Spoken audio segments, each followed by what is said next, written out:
I'm William. I practice at Allen and Gledhill, and I have been doing so since the year 2000. I do international arbitration and litigation, and of course, I'm happy to add mediation to that list now. First and foremost, mediation is definitely useful for the practice that I'm engaged in. All around the world, you see that mediation is increasingly being adopted as a means of dispute resolution.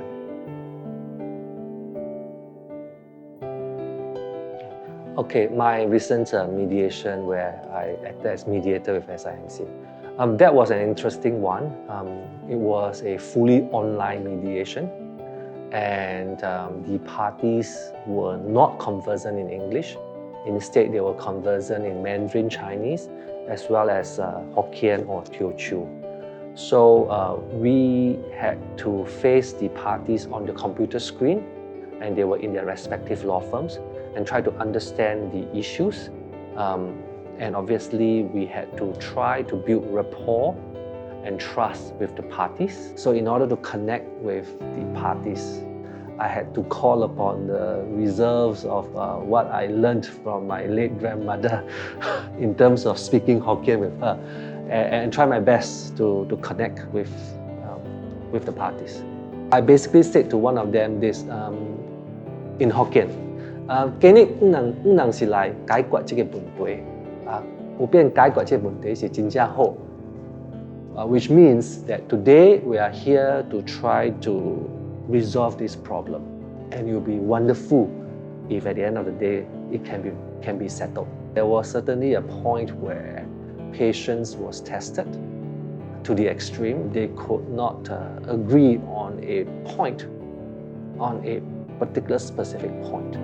And one has to learn not to be judgmental on the value of that point, but to try to get the parties to look at that point again and see whether or not they can be nudged across the line and overcome that point.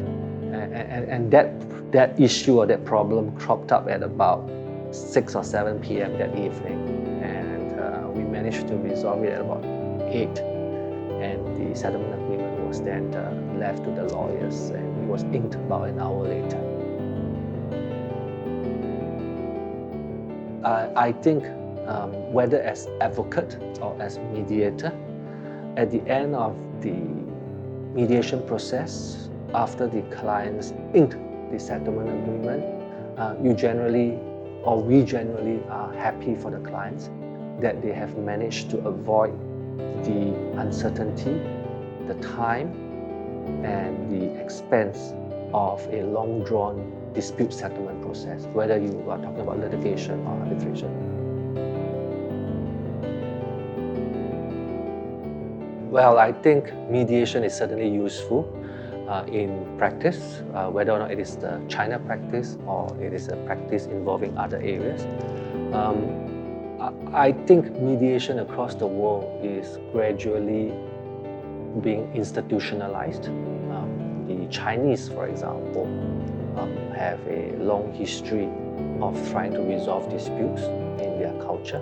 We talk about 以和为贵, and in the Chinese consciousness, they always are open to try to resolving a dispute before they go to the full war, whether it is court or arbitration. And increasingly in our practice, we'll find that clients do ask about whether there are ways to reach out to the other side to try to resolve the dispute before or in the midst of an arbitration or a litigation. And I think the advocate or the counsel involved has to be ready to advise and participate in the mediation. When we advise clients, whether or not it is on the cusp of starting a dispute or in the middle of a dispute, mediation will always come into the picture, and we have to explore with the clients as to whether or not it is something that we want to bring up with the other side, and try to see whether or not the problem can be resolved there and then.